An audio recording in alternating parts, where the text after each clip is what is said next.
ज्ञान से शब्द समझ में आते हैं और अनुभव से अर्थ।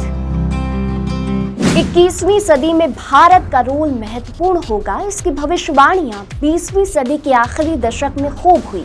राजनीति के चौपाल से लेकर अर्थशास्त्रियों के बयान तक में ये बातें उफान पर चढ़ती रहीं। लेकिन भारत की मुश्किल ये थी कि वो किस मोर्चे पर आगे बढ़े, ये समझना मुश्किल था।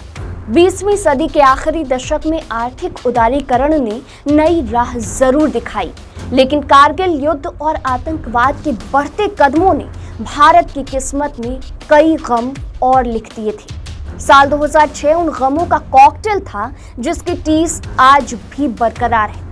नमस्कार, आज़ादी के अमृत महोत्सव पर इनसाइड लाइव की स्पेशल सीरीज 75 साल की 75 कहानियां देख रहे हैं आप, और मैं हूं आपके साथ कोमल। आज कहानी साल 2006 की। पिछले कुछ दशकों से आतंकवाद दुनिया भर में एक नासूर बनकर उभरा है। एक साल पहले 2005 में सीरियल धमाकों में दिल्ली दहली थी। एक साल बाद 2006 में मुंबई में सीरियल ब्लास्ट हुए। 11 जुलाई को आतंकवाद ने देश की आर्थिक राजधानी मुंबई को एक ऐसा जख्म दिया था जिसकी टीस समय के साथ साथ बढ़ती चली गई। ये साल महाराष्ट्र और देश के लिए बुरा गुजरा, क्योंकि दो बड़ी घटनाओं ने महाराष्ट्र को ही नहीं पूरे देश को दर्द दिया। पहले बात करते हैं मुंबई की। वो 11 जुलाई 2006 का दिन था। रोज की तरह मुंबई की लोकल रेलगाड़ियां लोगों को उनके गंतव्य तक पहुंचाने की जल्दी में दौड़ रही थी। अचानक इन रेलगाड़ियों में से कुछ में एक के बाद एक कई बम धमाके हुए और घर जाने के लिए अपने अपने ऑफिस से निकले लोगों में से बहुत से लोग जाने किस दुनिया में चले गए।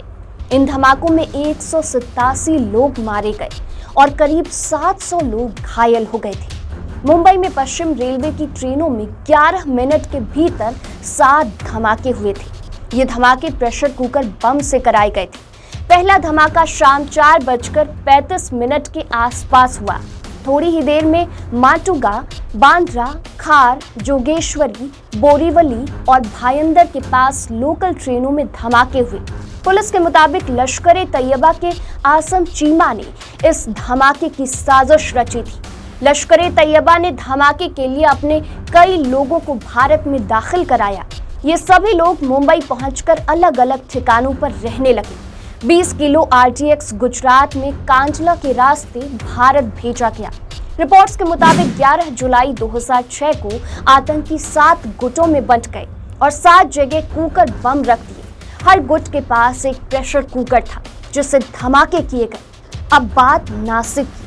29 सितंबर 2006 को महाराष्ट्र के नासिक जिले के मालेगांव में कुल 4 बम धमाके हुए, जिसमें 6 लोगों की मौत और 125 लोग घायल हो गए थे। इस घटना के बाद जांच एजेंसी ATS ने 13 लोगों के खिलाफ केस दर्ज किया था, जिसमें साध्वी प्रज्ञा ठाकुर सहित 11 लोगों को गिरफ्तार किया गया था।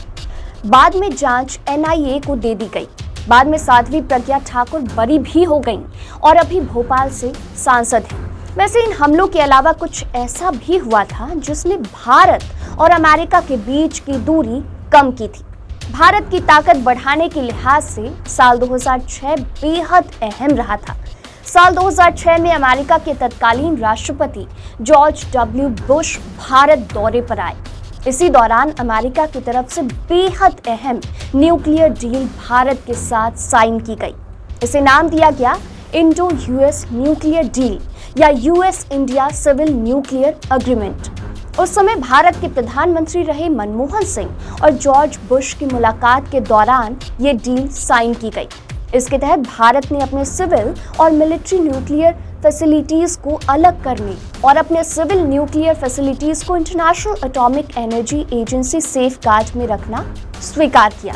बदले में अमेरिका ने यह स्वीकार किया कि वो भारत को पूर्ण रूप से सिविल न्यूक्लियर कोऑपरेशन देगा। इस डील की पहल तो 2005 में ही हुई थी, लेकिन इसे अंतिम रूप दिया गया 2006 में। अब बात करते हैं उस बदलाव की जिसने जेंटलमैन्स गेम का फॉर्मेट ही बदल दिया। जेंटलमैन्स गेम यानी क्रिकेट का ऐसा बदलाव हुआ जो आज काफी पॉपुलर हो चुका है। 5 दिनों के टेस्ट और 50 ओवर का वनडे मैच के बाद जमाना T20 का आ चुका था। 2006 ही वो साल था जब भारत ने अपना पहला T20 इंटरनेशनल मैच खेला। भारत ने 1 दिसंबर 2006 को अपना पहला T20 इंटरनेशनल मैच खेला था। ये मैच जोहान्सबर्ग में साउथ अफ्रीका के खिलाफ खेला गया था। इस मैच में सचिन तेंदुलकर, जहीर खान, वीरेंद्र सहवाग, अजीत आगरकर, इरफान पठान, दिनेश कार्तिक और MS धोनी जैसे खिलाड़ी थे। वहीं साउथ अफ्रीका की तरफ से Graeme Smith, Herschelle Gibbs, AB de Villiers और LB मार्केल टीम का हिस्सा थे। साउथ अफ्रीका ने उस मैच में पहले खेलते हुए 9 विकेट के नुकसान पर 126 रन बनाए थे। इस लक्ष्य को भारत ने एक गेंद शेष रहते 4 विकेट खोकर हासिल कर लिया था। सफल रन चेज में दिनेश कार्तिक की 28 गेंदों में 31 रन की पारी के लिए उन्हें मैन ऑफ द मैच चुना गया था। भारत ने जब अपना पहला इंटरनेशनल T20 मैच खेला था, उस मैच में खेलने वाले सभी खिलाड़ी अब इंटरनेशनल क्रिकेट से रिटायर हो चुके हैं। सिर्फ एक दिनेश कार्तिक ही ऐसे प्लेयर हैं जो अभी तक खेल रहे हैं। मजेदार बात यह है कि भारत ने जब 2007 का T20 वर्ल्ड कप जीता था, तो उससे पहले टीम ने सिर्फ एक T20 मुकाबला ही खेला था। साल 2006 ये नई शुरुआत के लिए भी जाना जाता है, जो 44 साल बाद हुआ था। 1962 में युद्ध के समय बंद किया गया भारत और चाइना के बीच द नाथुला पास 6 जुलाई 2006 को करीब 44 साल बाद फिर से खोल दिया गया। ये पास सिक्किम और चीन के तिब्बत ऑटोनॉमस रीजन को जोड़ता है। ये पास बेहद पुराने सिल्क रोड का हिस्सा भी है। इस पास से केवल भारतीयों को ही जाने की इजाजत है, वो भी गैंगटॉक में परमिशन लेने के बाद।